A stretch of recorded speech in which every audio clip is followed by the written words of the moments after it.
Pessoal, nós estamos de volta aqui para falarmos mais um pouquinho de finanças públicas para você, né? E nessa nossa aula nós vamos lá dar continuidade, né, àquele tópico de falhas de mercado que vai nos permitir aí entender um pouquinho a respeito das finanças públicas. Para podermos falarmos a respeito dessa falha de mercado, nós precisamos entender uma outra falha agora que nós chamamos da existência de bens públicos puros, ou simplesmente de bem público simplesmente como bem público, perdão. E aí, a gente tem que diferenciar esse tipo de falha de mercado pela existência do bem público da existência do bem semipúblico e do bem privado, que não são falhas de mercado. Bacana? Então vamos lá, vamos puxar a nossa tela em branco aqui para a gente entender essa questão. Então, pessoal, nós estamos falando a respeito de uma outra falha de mercado, que é a existência do bem público. Só que, antes de nós falarmos das características desse bem público, nós temos que entender como é que nós diferenciamos os bens. Uma das formas de fazer a sua divisão é lá dividirmos, né, em bem público, também chamado de bem público puro, em bem semipúblico, também chamado de bem meritório, e do bem privado. E aí nós precisamos entender as características desses vários tipos de bens e entendermos de maneira bastante clara que quando nós estamos falando de falha de mercado, somente o bem público puro é uma falha de mercado. Os demais é apenas para que você compreenda na hora da prova a sua divisão. Bacana? Então nós precisamos agora entender as características desse bem público puro. Para isso, vamos apagar aqui e vamos colocar as características desse bem. Então agora sim. Se nós estamos falando lá de uma falha de mercado, nós temos a existência do bem público puro.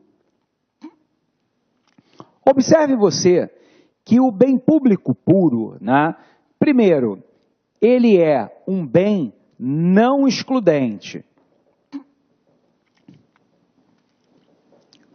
Depois ele tem como característica ser um bem não rival.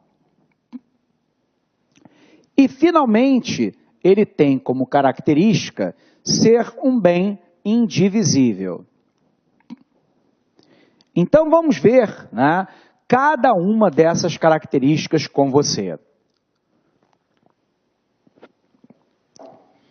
Primeiro vamos lembrar o que é um bem não excludente.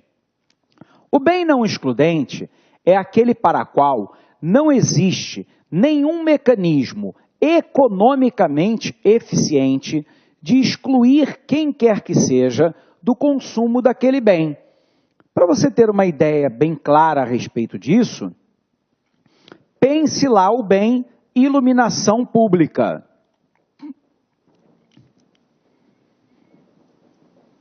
Ora, a iluminação pública é a característica mestra de um bem não excludente.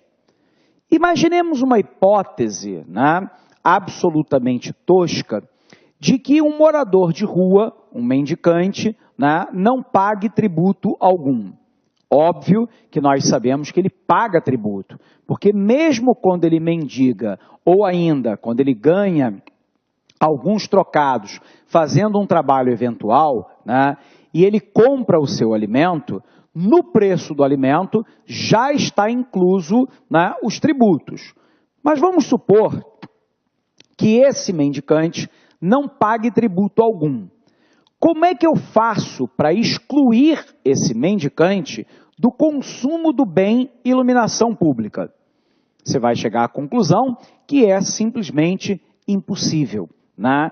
Eu não tenho nenhum mecanismo economicamente eficiente de excluir quem quer que seja do consumo do bem iluminação pública. O mesmo em relação à segurança pública, em relação à soberania nacional garantida pelas Forças Armadas, né? E por aí vai. Então a pergunta é, se eu não tenho como excluir quem quer que seja, o consumidor, né, pagando ou não pagando, ele continuará a usufruir do bem. Como nós temos uma tendência, enquanto sociedade, a não querer pagar tributo, isso porque todo pagamento de tributo diminui a nossa renda pessoal disponível para a gente alocar em consumo ou em poupança, se eu puder usufruir determinado bem sem pagar por ele, eu prefiro não pagar. E aí a primeira característica do bem público é ser um bem não excludente. A segunda característica é ser um bem não rival, o que significa dizer que o consumo do bem pela minha pessoa não diminui a disponibilidade do bem para a sua pessoa. É o caso da iluminação pública. Nós dois saímos de um prédio juntos à noite, colocamos o pé na calçada, ambos seremos iluminados pela mesma luz do poste. O consumo daquele bem pela minha pessoa não implica a redução do consumo do bem para a sua pessoa. O mesmo ocorre em tese, né, com o acesso ao judiciário, à segurança pública e qualquer coisa que o valha. Não há rivalidade.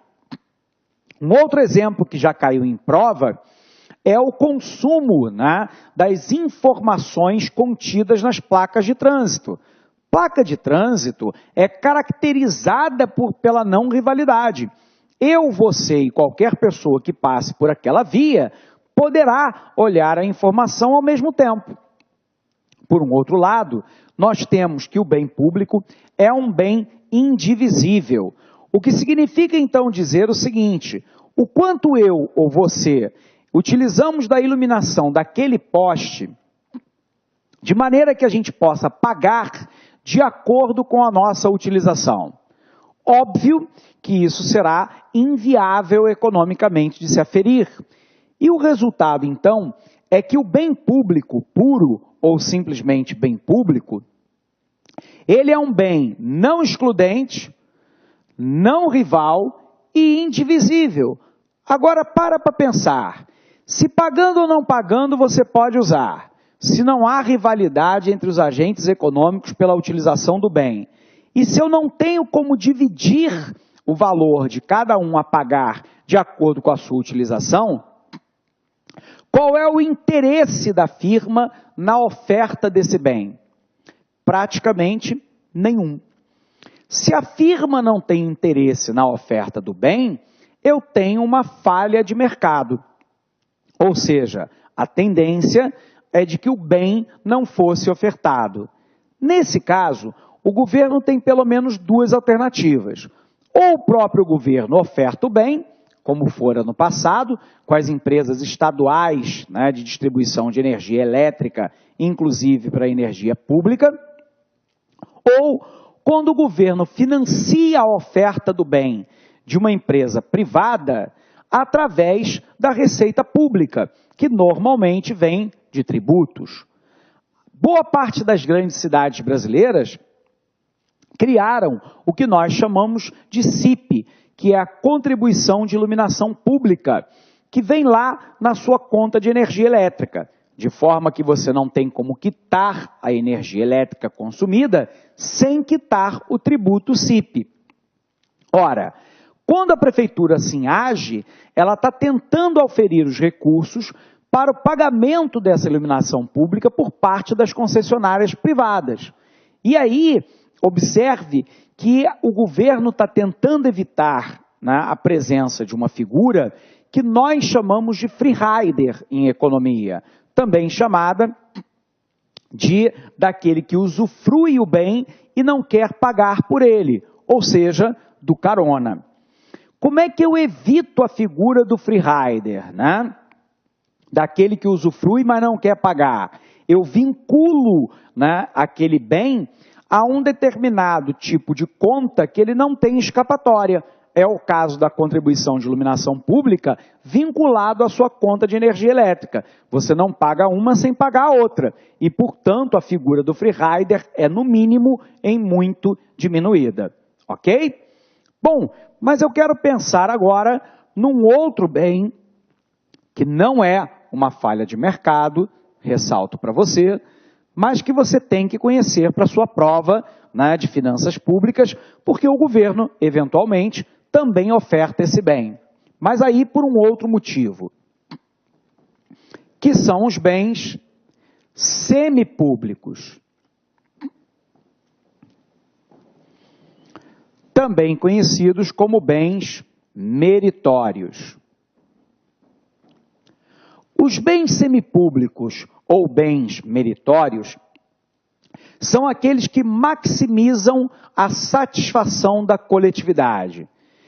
A maximização da coletividade é satisfeita. Olá, meus amigos, minhas amigas, sou o professor Luiz Antônio de Carvalho e com muito prazer, muita satisfação, estou aqui para convidar vocês a conhecer o nosso curso completaço, atualizado, ponto a ponto do edital para a Secretaria de Fazenda do Estado de Goiás, auditor fiscal da Receita Estadual.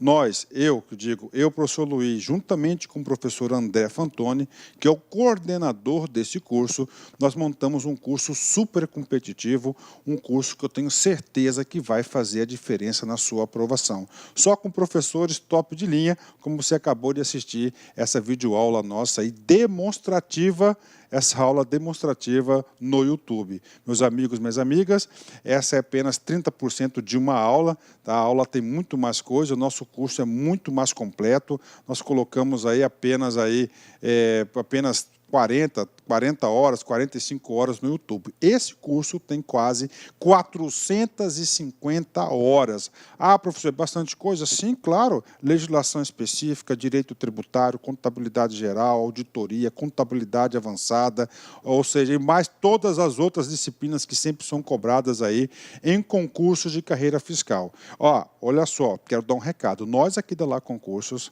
a partir de 2018, nós iremos atender todos os concursos de carreira fiscal no Brasil. Tá certo? Quer saber mais informações? Envie um WhatsApp para a gente ou acesse nosso site laconcurso.com.br que nós estaremos aqui prontos para te atender. Um forte abraço, fique com Deus. Tchau, tchau.